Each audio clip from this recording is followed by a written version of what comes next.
নমস্কার। আজ আপনারা দেখছেন বাংলা যুবসাথী প্রকল্পের যে ফর্ম তার পিডিএফ এবং অনেকজন আকারেই আর কিছু কনফিউজ থাকে আর কি যে ফর্মটি কীভাবে ফিল আপ করবো। তাই আমি আজকে আপনাদের কাছে নিয়ে এসেছি যে ফর্মটা খুব সুন্দরভাবে ফিল আপ করার প্রসেস। তো আপনারা প্রথম থেকে শেষ পর্যন্ত দেখুন, আশা করি কারো ভুল হবে না। তো প্রথমে যেটা আপনারা দেখছেন যে ডান সাইডে একটা এই ঘরের মাঝে আপনাদের ফটো, কালার ফটো পাসপোর্ট সাইজের দিতে হবে, ঠিক আছে। তারপর যে নিচে দেখছেন দুয়ারে সরকারি রেজিস্ট্রেশন নম্বর, এটা আপনাদের জন্য নয়, এটা সেইখানেই করে দেবে, তো এটা আপনারা ছেড়ে দেবেন, এটার সঙ্গে কোনো দরকার নেই।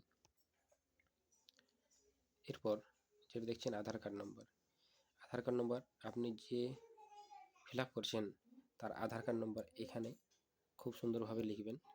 তারপর তার নাম এখানে লিখবেন। মনে রাখবেন ফার্স্ট নাম এবং টাইটেলের মাঝে একটা ঘর যেমন গ্যাপ থাকে, একটা ঘর ছেড়ে তারপরে তার নামের পর টাইটেলটা লিখবেন। এরপর দেখছেন মোবাইল নম্বর, এই মোবাইল নম্বরটা যেটা আপনার ব্যাংকের অ্যাকাউন্টের সাথে লিঙ্ক আছে সেই মোবাইল নম্বরটা লিখবেন। এবং তারপর যে ইমেল আইডি, এটা যদি থাকে তাহলে আপনি দিতেও পারেন, নাও দিতে পারেন, এটার সাথে তেমন কিছু প্রবলেম নেই। এতদূর করার পর তারপরে আপনি দেখছেন জেন্ডার, আপনারা যদি মেল হয় তাহলে এই মেলের ঘরে টিক মারবেন, আর যদি ফিমেল হয় তাহলে ফিমেলের ঘরে যেটা যেমন যার সেভাবে টিক মারবেন। নিচে দেখবেন যে আপনাদের ডেট অফ বার্থ, তা আপনার এখানে আপনাদের জন্ম তারিখটা ভালো করে ফিল আপ করবেন। এই যে এখানে যে অনেকজন ভুল করেছে আমি দেখলাম যে এই জব দেওয়া আছে এই চিহ্নর ঘরে তারা লিখে দিচ্ছে, এখানে লেখার দরকার নেই, এই দুটো ঘর ছেড়ে দেবেন, তারপরে লিখবেন। তারপর দেখছেন এখানে যেটা আছে এটা তো অনেকজন ফিল আপ করছে না, কিন্তু এটা খুবই দরকার, কারণ দুয়ার সরকারের যে যুবসাথী প্রকল্প সেটা 21 বছরের পর, তা আপনার এখন 2026-এ যে তারিখ চলছে তার থেকে আপনার জন্ম তারিখ বাদ দিয়ে যে বছর বা ইয়ারটা হচ্ছে সেই ইয়ারটা এখানে লিখতে হবে। যেমনি কারো হয় 25 বছর 10 মাস, তাহলে সে 25 বছর লিখবে, আর যে যার যত হবে সেরকম কিন্তু বছর হিসাবে লিখতে হবে।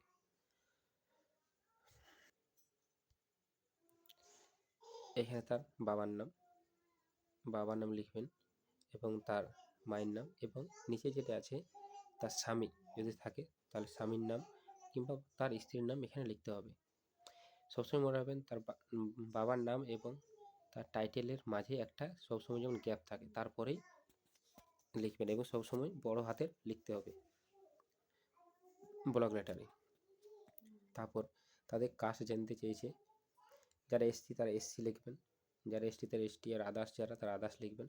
এবং তার নিচে যে কাস্ট সার্টিফিকেটটা যদি থাকে তাহলে এখানে কাস্ট সার্টিফিকেট নম্বরটা লিখবেন।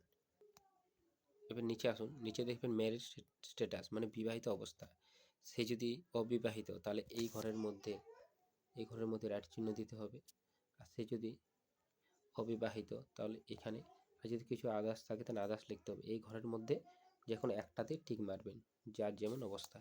তারপরে দেখুন তার বাড়ির নম্বর, অনেকজনের বাড়ির নম্বর থাকে কিন্তু তাদের মনে থাকে না, তাই যে বাড়ির নম্বরটা ছেড়ে দিলে কোনো প্রবলেম নেই। কিন্তু তারপরে আপনার ভিলেজ, পোস্ট অফিস, গ্রাম পঞ্চায়েত, ব্লক এবং থানা আর ডিস্ট্রিক্ট, পিনকোড, এগুলি ভালো করে ফিল আপ করবেন। তারপরে ধরো আপনারা দেখবেন মাধ্যমিকের যে অ্যাডমিট কার্ডের যে রোল, সে রোল এখানে লিখবেন, নম্বর এখানে লিখবেন, এবং ইয়ার কত সালে পাস করেছেন সেই সালটা এখানে লিখবেন।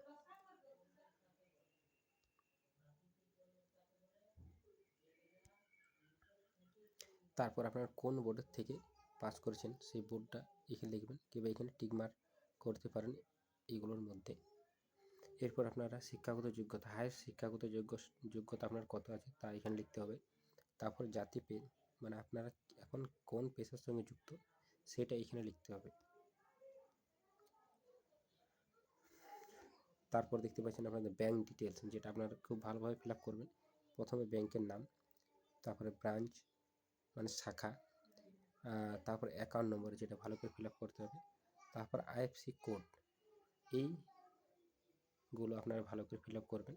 তারপর চলে আসবেন নিচে, আপনারা সরকার থেকে কোনো কিছু পান কিনা সেটা ইয়েস বা নো হিসাবে দেবেন। যদি পান তাহলে ইয়েস লিখবেন, যদি না পান তাহলে নো করবেন।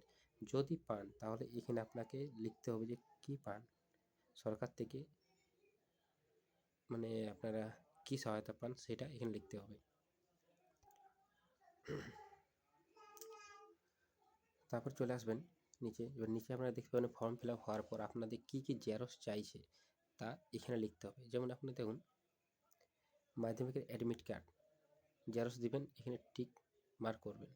তারপরে রেজাল্ট এবং সার্টিফিকেট মাধ্যমিকের, এটা টিক মার্ক করবেন এবং তার সঙ্গে দিবেন আধার কার্ড, ভোটার কার্ড, ব্যাংকের জেরক্স এবং কাস্ট সার্টিফিকেট যদি থাকে তাহলে এখানে আপনাকে কাস্ট সার্টিফিকেট জেরক্স দিতে হবে। এবং এতগুলো দেওয়ার পর যতগুলো জেরক্স আছে তার জেরক্সের নিচে আপনাকে সেলফ অ্যাটেস্টেড করতে হবে, ঠিক আছে। সেলফ অ্যাটেস্টেড করার পর আবার চলে আসবেন নিচে এবং এখানে ডেট এবং নিজে সাইন করবেন। সাইন করার পর আপনি চলে আসবেন নিচে। নিচে দেখবেন আপনাকে এখানে আপনার নাম এবং আপনার বাবা কিংবা স্ত্রী কিংবা স্বামীর নামে লিখতে হবে এবং আপনার মোবাইল নম্বর এবং আধার কার্ড লিখে সেখানে আপনারা ব্লকে যেখানে দুয়ার সরকার বসছে সেখানে আপনাকে জমা করতে হবে।